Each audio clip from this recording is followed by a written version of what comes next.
Hello दोस्तों, नमस्कार दोस्तों। जैसा कि आप लोग जानते हैं कि एसएससी जीडी का मॉक टेस्ट चल रहा है, ठीक है ना। इसके पहले वाले वीडियो में हमने 10 क्वेश्चन करा दिया था।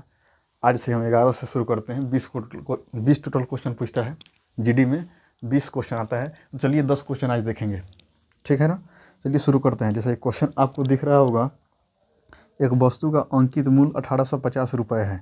यदि वस्तु पर 60% की छूट दी जाती है तो वस्तु का विक्रय मूल्य क्या होगा। देखिए, वस्तु का अंकित मूल्य, जैसा कि यहाँ देखिए, मतलब मार्क प्राइस का मतलब होता है अंकित मूल्य। अंकित मूल्य कितना दिया गया है? 1850, ठीक है ना। 1850 है। और यदि वस्तु पर 60% की छूट दी जाती है, और मान लीजिए 60% का हम छूट दें, तो यानी कि कितना बेचा जा रहा है? 40% पर बेचा जा रहा है। अरे सब तो 100% होता है ना। अगर आप इसमें से 60% का छूट दे रहे हैं तो 40% पर ना बेच रहे हैं, मतलब यही हुआ इसका। तो यहाँ बोल रहा है कि यदि वस्तु पर 60% की छूट दी जाती है तो वस्तु का विक्रय मूल्य क्या होगा। यानी कि आप 60% का छूट दे रहे हो तो 40% में बेचोगे ना। तो मार्क प्राइस पर छूट दिया जाता है। ये बेचेंगे आप कितना पर? 40% पर, क्योंकि 60% का छूट दे रहे हैं। 60% आप नहीं लेंगे तो लेंगे कितना? 40%। 40% यहाँ पर 40%। आप परसेंट का मतलब कितना होता है? बटा में 100, ठीक है ना। अब देखिए, 1 जीरो से 1 जीरो, 1 जीरो से 1 जीरो और गुना कर दीजिए, ठीक है ना। 5 चौका 20 को जीरो, हाथ में 2, 18 चौका 72 और 2 कितना होता है? 74। यानी 740 रुपये में आप इसको बेचोगे, ठीक है ना। तो इस तरह अब देखिए, स्टैंडर्ड वैल्यू को याद होना चाहिए। जैसे मान लीजिए 40% का कितना मान होता है? 40% का स्टैंडर्ड मान कितना होता है? 2/5। तो इस तरह अगर आपको याद रहेगा ना तो जल्दी कैलकुलेशन होगा, ठीक है ना। चलिए अब दूसरा क्वेश्चन देखेंगे। चलिए दूसरा क्वेश्चन देखिए, मतलब 12 नंबर क्वेश्चन कहता है कि यदि किसी संख्या के 25% में से 75 घटा दिया जाए तो परिणाम 1225 आता है, तो उस संख्या का मान क्या है। देखिए, इसको अनेकों तरीक़ा से इसको बनाया जा सकता है। एक्स मान के भी बना सकते हैं, अब बिना एक्स मान के भी बना सकते हैं, लेकिन छोटा सवाल है, एक्स मान के देख लीजिए। देखिए, अब मान लीजिए उस संख्या का मान क्या है, मान लीजिए एक्स है, वो संख्या एक्स है, ठीक ना। अब कह रहा है कि यदि किसी संख्या के 25% में से, अब 25% में से देखिए 25%, अच्छा 25% का मतलब क्या होता है? 1/4, ठीक ना। तो 25% का मतलब होता है 1/4। तो कि संख्या का 25% में से, मतलब 1/4 में से, ठीक है ना, 75 घटा दिया जाए। अब इसमें से 75 आप घटा दे रहे हैं तो कितना आ रहा है? परिणाम कितना आ रहा है? 1225 आता है, ठीक है ना। 1225। अब x का मान निकल जाएगा आराम से। अब देखिए क्या करेंगे, अब x/4 होगा ये, आइए जाके जुड़ जाएगा इसमें। तो मान लीजिए इधर माइनस में 75 है तो उधर प्लस में हो जाएगा। तो 1225 1225 में 75 आप जुड़िएगा। स्टेप को गायब करना चाहिए, ठीक है ना, लिखने का तो नहीं है। तो इसमें 75 जोड़ेंगे तो 1300 हो जाएगा, ठीक है ना। 1225 में 75 जुड़ेगा तो 1300 हो जाएगा कंप्लीट। अब देखिए x, अब x बराबर कितना है? भागा में है तो गुना हो जाता है, तिरछा गुना हो जाता है ना। इसे बटा में 1 हो गया, तिरछा गुना हो जाता है। x में 1 से और 4 में 1300, तो 13 चौका 5200, यानी कि x का मान 5200 हो गया, ठीक है ना। तो 5200 आंसर हो जाएगा। चलिए देखिए इसको फिर आगे देखते हैं। चलिए 13 नंबर क्वेश्चन। 13 नंबर क्वेश्चन क्या कहता है? देखिए, जैसा कि दिख रहा होगा आपको, यदि 15 आदमी एक घर को 18 दिन में बना सकते हैं, ठीक है ना, तो 12 आदमी उसी घर को कितने दिन में बनाएंगे। इसका देखिए बेस्ट तरीका क्या हो सकता है। मान लीजिए 15 आदमी किसी काम को 18 दिन में कर रहे हैं। अब देखिए सब आदमी का एफिशिएंसी सेम होगा, ठीक है ना। तो मान लीजिए एफिशिएंसी कितना है, आप एक का एफिशिएंसी x मान लीजिए, तो 15 आदमी का एफिशिएंसी कितना का? 15x हो जाएगा। x को चाहे तो आप लिख ही सकते हैं, चाहे नहीं भी लिख सकते हैं, ठीक ना, क्योंकि x तो कट ही जाएगा बाद में। देखिए आगे बताते हैं। और फिर कह रहा है इसी काम को, ये टोटल काम हो गया, मतलब 15 आदमी किसी काम को 18 दिन में कर रहे हैं, ठीक ना। अब आप मान लीजिए कि x इफिशियंसी है एक आदमी का, ठीक ना, तो 15 आदमी का 15x इफिशियंसी हो जाएगा और 18 दिन में काम समाप्त कर दे रहा है। और सेम इसी काम को 12 आदमी, ठीक है ना, 12 आदमी, ठीक ना, उसी घर को कितने दिन में बनाएंगे, ठीक ना। तो मान लीजिए कितने दिन में बनाएंगे, अब d दिन में बनाएंगे। इफिशियंसी कितना है? x हो जाएगा। तो देखिए x इसलिए नहीं लिखते हैं कि x कट गए, लिखने का कोई सेंस बनता नहीं है, डायरेक्ट इसका इफिशियंसी नहीं लिखते हैं, दोनों वर्क को बराबर कर देते हैं, ठीक है ना। तो देखिए यहाँ पर देखिए 12 से कट जाएगा क्या, देखिए यहाँ 3 चौका 12 और 3 पचे 15, ठीक है ना। अब देखिए यहाँ पे क्या कीजिए कि d इक्वल टू कितना होगा, इधर d देखिए 18 पचे 90, 4 इधर आके बटा में हो जाएगा। अब भाग दीजिएगा ना, d इक्वल टू कितना हो जाएगा, ये हो जाएगा आपका 22.5, 22.5। 90 में अगर 4 से भाग मारिएगा तो 4 दूना 8, इसमें 1 बचा, फिर 4 दूना 8, फिर यहाँ पर 2 बचेगा, मतलब दशमलव दे के अगर करेंगे तो 4 पचे 20, ठीक ना। तो इसको भाग देंगे ना तो इतना आएगा, तो इतना दिन में एक काम कर लेगा, बस ऐसा ही बनेगा, आसान है, ठीक है। चलिए देखिए इसको, अब देखिए अगला नंबर क्वेश्चन देखिए, अगला क्या कहता है। देखिए अगला बोर्ड मास का क्वेश्चन है, जैसा कि क्वेश्चन आपको दिख रहा होगा, यहाँ क्वेश्चन है 93। देखिए ये क्वेश्चन है, तो बोर्ड मास का नियम आपको पता होना चाहिए। सबसे पहले क्या होगा, ब्रैकेट का काम होगा, ठीक है ना। तो देखिए 96 गुना 2 भागा, ठीक है ना। अब ब्रैकेट का काम सबसे पहले कीजिए, क्योंकि ब्रैकेट का काम ही होता है सबसे पहले। अब देखिए 88 में से 24 घटाना है तो कितना बचेगा, 64। 8 में से 4 जाएगा 4 बचेगा, 8 में से 2 जाएगा 6 बचेगा। फिर प्लस देखिए प्लस माइनस बाउंड्री होता है, प्लस माइनस बाउंड्री होता है। प्लस जहाँ दिख रहा है वहाँ काम कर सकते हैं, ठीक है। वहाँ रूल पालन नहीं करना है कि यहाँ पहले मल्टीप्लाई का काम करेंगे तब एडिशन का काम करेंगे, इस तरह कोई मतलब रूल नहीं होता है। प्लस माइनस कहीं भी हो वहाँ काम कीजिए, क्योंकि वो बाउंड्री होता है, उससे कोई फर्क नहीं पड़ेगा। तो 43 3 कितना होगा, 3 दिन 4 दिन 12, 129। अब क्या करेंगे, अब भाग देंगे ना, तो भाग देंगे तो क्या हो जाएगा, भाग दीजिएगा तो कितना हो जाएगा। अब देखिए इसे 96 हो गया, 2/64, यही ना मतलब हो गया भाग देने का मतलब। 129 यहाँ हो गया। अब कटा दीजिए, 16 चौका 64, 16 छक 96, ठीक ना। अब 6 दूना 12 हो जाएगा, फिर 4 3 12, 3 मरतबे कट जाएगा। 129 और 3 कितना होता है, 132, ठीक ना। 132 आंसर हो जाएगा, तो ऐसे बनता है। चलिए 15 नंबर क्वेश्चन देखिए, क्वेश्चन कहता है कि जे, के और एल मिलकर एक पुस्तक को 20 दिन में पढ़ सकते हैं, ठीक ना। तीनों मिल करके, जे, के, एल तीनों मिल करके एक पुस्तक को 20 दिन में पढ़ सकते हैं। जे और के मिलकर उसी पुस्तक को 25 दिन में पढ़ सकते हैं। एल अकेले उसी पुस्तक को कितने दिन में पूरा पढ़ सकता है। देखिए कैसे बनेगा, देखिए जे प्लस एल, सॉरी के होगा, जे, के और एल मिलकर किसी काम को 20 दिन में, मतलब एक पुस्तक है उसको 20 दिन में पढ़ रहा है, ठीक है ना, 20 स्टेज। फिर क्या कह रहा है, जे और के दोनों मिल करके इसी पुस्तक को 25 दिन में पढ़ रहे हैं। टाइम एंड वर्क का एक कॉन्सेप्ट है, मतलब क्वेश्चन है। देखिए सबसे पहले इसका HCF LCM लेते हैं, तो 20 और 25 का कितना हो जाएगा, 100, ठीक है। मान लीजिए टोटल वर्क यही हो गया, टोटल वर्क हो गया, तो 20 25 100, 25 चौका 100। इसकी इफिशियंसी कितना आ गई, जे के एल मिल करके एक दिन में 5 यूनिट मतलब कोई काम करेंगे। फिर जे के मिल करके एक दिन में 4 यूनिट कोई काम करेंगे, ठीक ना। तो यहाँ पर देखिए पूछ रहा है एल अकेले उसी पुस्तक को कितने दिन में पूरा पढ़ सकते हैं, एल।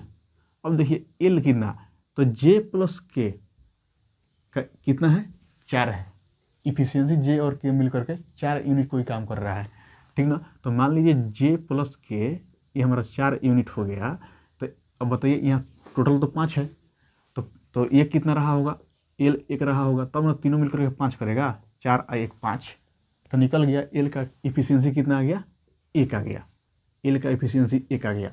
तो अब देखिए पूछ रहा है कि एल अकेले उसी पुस्तक को कितने दिनों में पूरा पढ़ सकता है। और टोटल तो 100 है, ठीक ना, टोटल तो काम 100 है। और इसी पुस्तक को एक इफिशियंसी से कितना लगेगा, 100 दिन लगेगा, ठीक ना। इसको कितना दिन लगेगा, 100 दिन लगेगा। मतलब टोटल वर्क में इसकी इफिशियंसी से भाग देंगे तो डेज निकल जाएगा, तो आंसर 100 डेज हो जाएगा, ठीक है ना। चलिए अब 60 नंबर क्वेश्चन देखिए, कहता है कि एक बल्ब के क्रय मूल्य और विक्रय मूल्य का अनुपात 20:25 है, ठीक है ना। तो प्रतिशत लाभ ज्ञात कीजिए। देखिए यहाँ कह रहा है CP और SP जो है कितना है, CP और SP 20:25 है। तो देखिए CP से SP का रेशियो क्वेश्चन में कितना दिया, 20:25, ठीक है ना।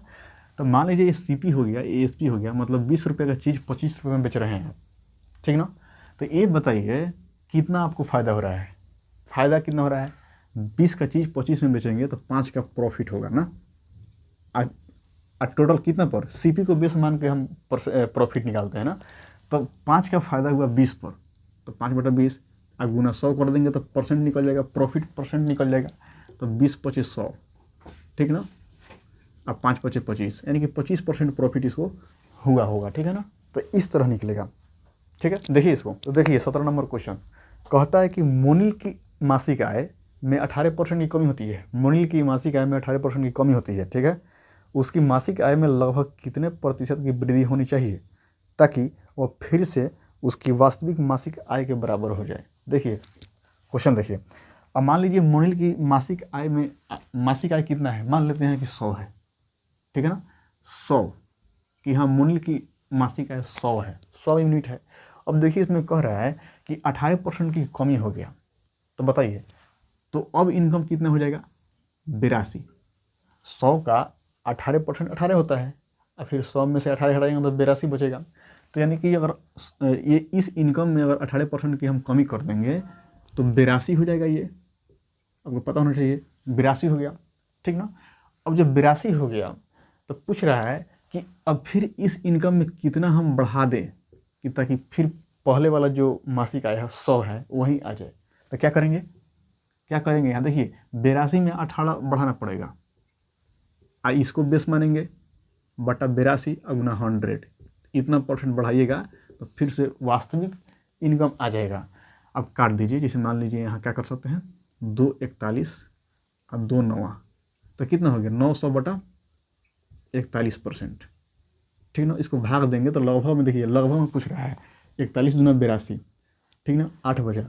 फिर मान लीजिए 41 दूना 82, मतलब 41 दूना 82 लगभग मानना है तो 22% मान लीजिए कि 22% बढ़ाना होगा, ठीक है। तो चलिए 18 नंबर क्वेश्चन देखते हैं। कहता है कि एक शंकु की ऊंचाई 15 सेंटीमीटर है, ठीक है, और इसके आधार की त्रिज्या 14 सेंटीमीटर है। तो शंकु का आयतन ज्ञात कीजिए। देखिए फार्मूला बेस्ड क्वेश्चन हो गया, ठीक ना। अब बताइए तो शंकु का आयतन कितना होता है, 1/3 पाई आर स्क्वायर इंटू एच। तो 1/3 पाई का मान कितना होगा 22/7। आर का मान कितना दिया है क्वेश्चन में, आर दिया है आपको 14, तो 14 का स्क्वायर का मतलब 14 गुना 14, और एच कितना दिया है 15। कटा दीजिए, बस सिंपली कटा देंगे, क्वेश्चन आंसर निकल जाएगा 7 दूना 14, ठीक है ना। 3×5 15, अब गुना कर दीजिए, ठीक ना। अब देखिए 14×5 70, 70 दूना 140, अब 140 में आपको 22 से गुना करना पड़ेगा। 14 दूना 28 के 8 हाथ में 2, ठीक ना। 14 दूना 28 के 8 हाथ में 2, और 14 दूना 28 या 2 30, और जीरो लगा देंगे तो बस इतना ही हो गया आयतन 3080 सेंटीमीटर क्यूब, ठीक ना। सेंटीमीटर में है तो सेंटीमीटर क्यूब कर देंगे, हो गया, ठीक है।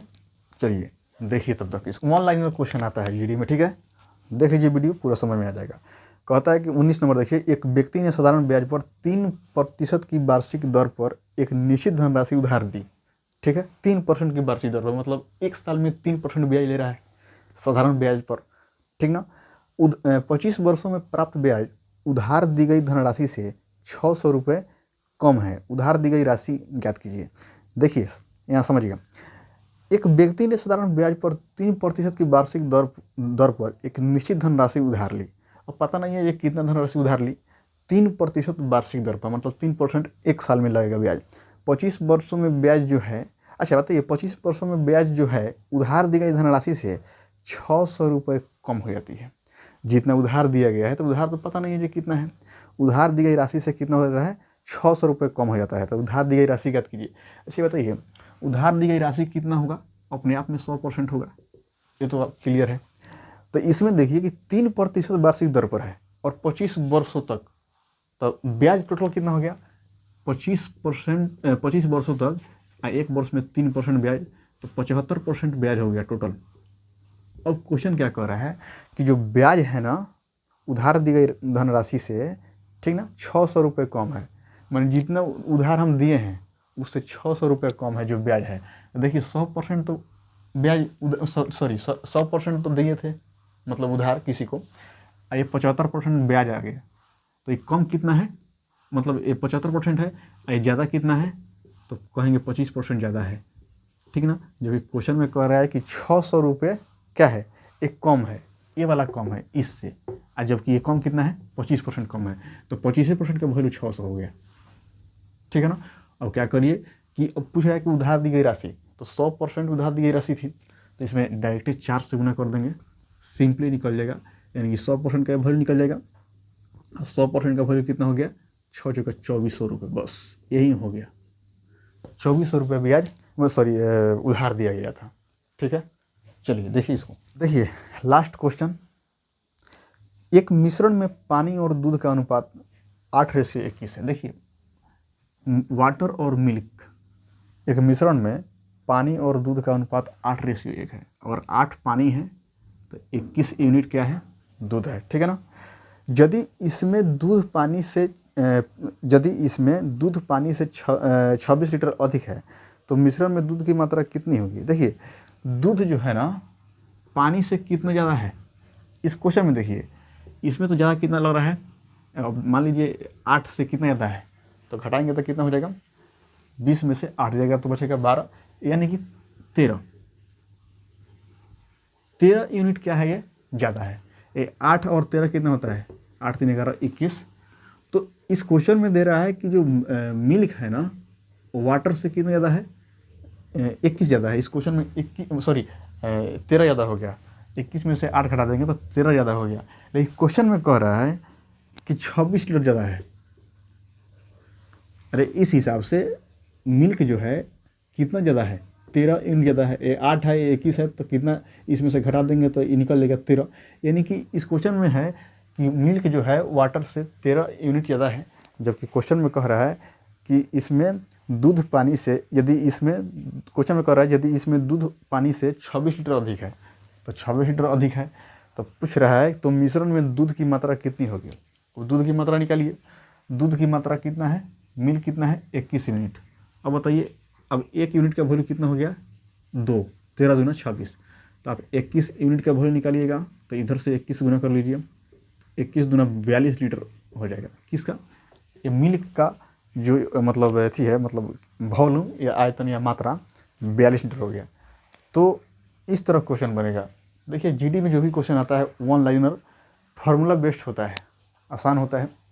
तो आई होप कि आपको वीडियो समझ में आया होगा। अगर वीडियो समझ में आया है तो मेरे चैनल को लाइक कीजिएगा, सब्सक्राइब कीजिएगा, शेयर कीजिए वीडियो को, और बताइएगा कमेंट में कैसा लगा video. Till then take care, goodbye. फिर मिलेंगे अगली किसी वीडियो में, ठीक है।